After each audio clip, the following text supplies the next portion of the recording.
एक गांव में दो दोस्त होते हैं। एक दूसरे के सुख में दुख में वो हमेशा साथ रहते थे। तभी एक दोस्त अचानक से बड़ा उदास और परेशान रहने लगता है।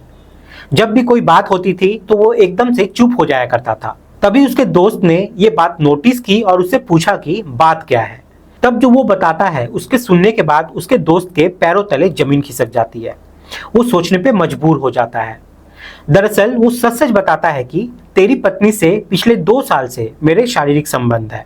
जब जब तू यहाँ से जाता था तब तब वो मुझे अपने पास बुला लेती थी। अब ये बात सुनने के बाद दोस्त को बहुत ज्यादा गुस्सा आता है। दोनों में काफी नाराजगी भी होती है। तभी वो यहाँ पे कुछ ऐसी बात बताता है जिसको सुनने के बाद वो भी सोचने पर मजबूर हो जाता है। अब यहाँ पर कुछ वक्त बीत जाता है और बीतने के बाद आखिरकार पता चलता है कि उसी गांव के अंदर एक नहीं, दो नहीं, बल्कि 4 कत्ल हो जाते हैं। पुलिस ने इस घटनाक्रम का खुलासा करने में काफी मुशक्कत की, काफी वक्त लगाया और लगभग 9 महीने के बाद इस घटनाक्रम का खुलासा होता है कि इस 4 कत्ल के पीछे की असली वजह ये थी। तो आज के इस वीडियो में हम यही समझने की, जानने की कोशिश करते हैं कि आखिरकार मामला क्या है।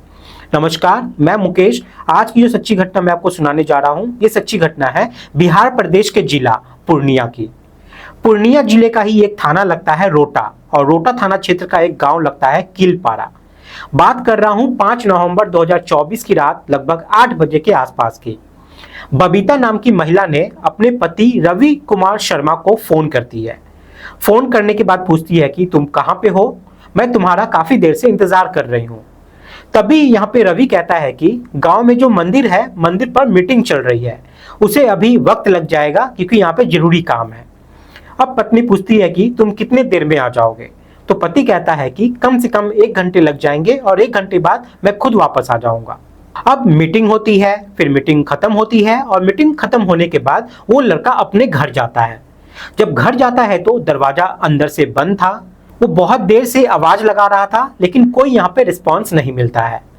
इसके बाद उसने जब खिड़की से जाकर झांक कर देखा तो उसके पैरों तले जमीन खिसक जाती है, क्योंकि यहाँ पर 3 बच्चे होते हैं और एक उसकी पत्नी होती है जो कि फांसी के फंदे से लटके हुए थे। इसके बाद वो लड़का जोर जोर से चीखता है, चिल्लाता है। रात के लगभग 9:15 के आसपास का वक्त हो रहा था। जहां जहां तक चीखों की, चिल्लाने की आवाज पहुंचती है, गांव के लोग वहां पे आ जाते हैं। उसके बाद उस दरवाजे को तोड़ा जाता है।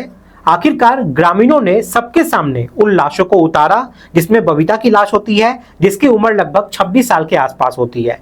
उसकी बेटी जो सबसे बड़ी है, जिसकी उम्र लगभग 8 साल के आसपास थी, नाम उसका रिया होता है। दूसरा बेटा जिसका नाम सूरज है, उसकी उम्र लगभग 5 साल के आसपास है। और सबसे छोटा बेटा जिसका नाम सुजीत है, उसकी उम्र लगभग 3 साल है। चारों की लाश को उतारा जाता है। पुलिस को सूचना दी जाती है। पुलिस मौके पर आती है। फिर पुलिस इन चारों शवों को कब्जे में लेकर पोस्टमार्टम के लिए भेज देती है। अब पुलिस ये जानने की कोशिश कर रही थी कि आखिरकार इस महिला ने ऐसा कदम क्यों उठाया। आखिरकार ऐसा क्या हुआ कि 3 बच्चों की और खुद की जीवन लीला उसने खुद ही समाप्त कर ली। आखिरकार जब पुलिस बबीता देवी की मां निर्मला देवी से संपर्क करती है, उससे पूछती है, तो वो बताती है कि उसकी बेटी बबीता हमेशा बड़े गुस्से में रहा करती थी, मानसिक तनाव में रहती थी, परेशान रहती थी। बिना कुछ वजह के ही बच्चे को मारना पीटना उसकी आदत में शुमार हो गया था। चाहे वो ससुराल में रहे या मायके में रहे, वो किसी न किसी बात पर अपने बच्चे को मारती रहती थी, पीटती रहती थी। अब उसके पति रवि कुमार शर्मा से बातचीत की जाती है। उससे पूछा जाता है कि जब ये घटना हुई थी तब तुम कहां पर थे। वो कहता है कि साहब, गांव के मंदिर पर मीटिंग चल रही थी, वो वही मीटिंग में शामिल था। आप चाहो तो गांव के लोगों से भी पूछ सकते हो। अब दूसरी तरफ जब पोस्टमार्टम का यहाँ पर रिपोर्ट आता है तो रिपोर्ट बड़ी चौंकाने वाली थी। दरअसल उन्होंने जान नहीं दी थी, बल्कि उनकी जान ली गई थी, उनकी हत्या की गई थी और हत्या करने के बाद उनको लटका दिया गया था। अब पुलिस इस महिला की कॉल डिटेल निकलवाती है और कॉल डिटेल से पता चलता है कि गांव का ही एक लड़का जिसका नाम नीलेश कुमार होता है, नीलेश कुमार से ये बहुत सारी बातें किया करती थी। आखिरकार नीलेश कुमार को ढूंढने में पुलिस यहाँ पर लग जाती है। अब ऐसे ही धीरे धीरे वक्त लगभग 6 महीने का यहाँ पर बीत जाता है। अब ये जो घटना है ये नवंबर 2024 की थी और जुलाई 2025 यहाँ पे आ जाती है। आखिरकार नीलेश कुमार को पुलिस पकड़ लेती है और उससे पूछा जाता है कि तुम्हारा इस कत्ल से क्या रिलेशन है, क्या संबंध है। तब वो जो बताता है वो बहुत जरा यहाँ पर चौंकाने वाली बात होती है। वो कहता है कि ये महिला और वो आपस में प्यार करते थे, ये दोनों बहुत ज्यादा नजदीक आ चुके थे। जब जब उनका पति घर से बाहर चला जाया करता था तब तब इनके बीच में संबंध बना करता था और ये चीज लंबे समय तक यहाँ पर चलता है। अब कुछ वक्त बीतने के बाद ये महिला यानी कि बबीता देवी अपनी प्रेमी नीलेश कुमार से कहती है कि अब तुम्हें किसी भी कीमत पर मेरे पति रवि की हत्या करनी होगी।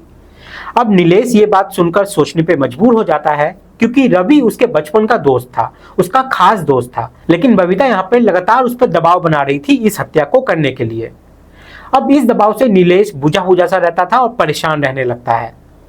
अब एक दिन हिम्मत करके नीलेश ने अपने दोस्त, खास दोस्त जो रवि होता है, उसको वो सच सच बता देता है कि पिछले 2 साल से तुम्हारी बीवी से उसके शारीरिक संबंध है, लेकिन अब वो जिद कर रही है कि मैं तुम्हारा कत्ल कर दूं। अब ये बात सुनकर रवि और नीलेश आपस में बातचीत करते हैं और बातचीत करने के बाद खुद ये प्लान करते हैं कि क्यों ना मेरी बीवी बबीता को ही इस रास्ते से हटा दिया जाए। और कुछ इस तरीके से अब यहाँ पे ये प्लानिंग करते हैं और आखिरकार वो दोनों मिलकर बबीता का कत्ल कर देते हैं। अब जब प्लानिंग के तहत जब वो कत्ल कर रहे थे तो उसकी जो बड़ी वाली बेटी होती है जिसका नाम रिया होता है, वो वहां पर जाग जाती है। अब इससे पहले कि वो चीखती चिल्लाती, मौका पाते ही वो रिया का भी यहाँ पर गला दबा देते हैं। अब जैसे ही रिया का यहाँ पर गला दबाया जा रहा था, उसी वक्त यहाँ पर सूरज और सुजीत की भी आंखें यहाँ पर खुल जाती है। फिर उन दोनों का भी उसी तरीके से गला घोटकर यहाँ पे हत्या कर दिया जाता है। फिर चारों के गले में रस्सी डाल के उसको लटका दिया जाता है ताकि सबको ऐसा लगे कि ये चारों ने यहाँ पे आत्महत्या की है। अब ये सब काम करने के बाद नीलेश वहां से भाग जाता है और रवि मंदिर पर चला जाता है। वहां मंदिर पे कोई नहीं जानता था कि ये रवि अभी अभी 4 कत्ल करके यहाँ पर आया हुआ है। आखिरकार पुलिस ने जुलाई में इस घटनाक्रम का खुलासा किया तो लोगों को यकीन नहीं हो रहा था कि कैसे एक महिला अपने पति को मरवाना चाहती थी, जो कि 3 बच्चों की मां थी। लेकिन उसका जो प्रेमी होता है वो अपने दोस्त का समर्थन में चला जाता है और दोनों साथ मिलकर इसी महिला का कत्ल यहाँ पर कर देते हैं। हद तो तब हो जाती है जब उस महिला की वजह से 3 बेकसूर बच्चे यहाँ पर मारे जाते हैं। दोस्तों, इस पूरी घटनाक्रम को सुनाने का उद्देश्य किसी को परेशान करना नहीं है, किसी का दिल दुखाना नहीं है, बल्कि आपको जागरूक करना है, आपको सचेत करना है। आप सब लोग अपना ख्याल रखें, सुरक्षित रहें। जय हिंद, जय भारत।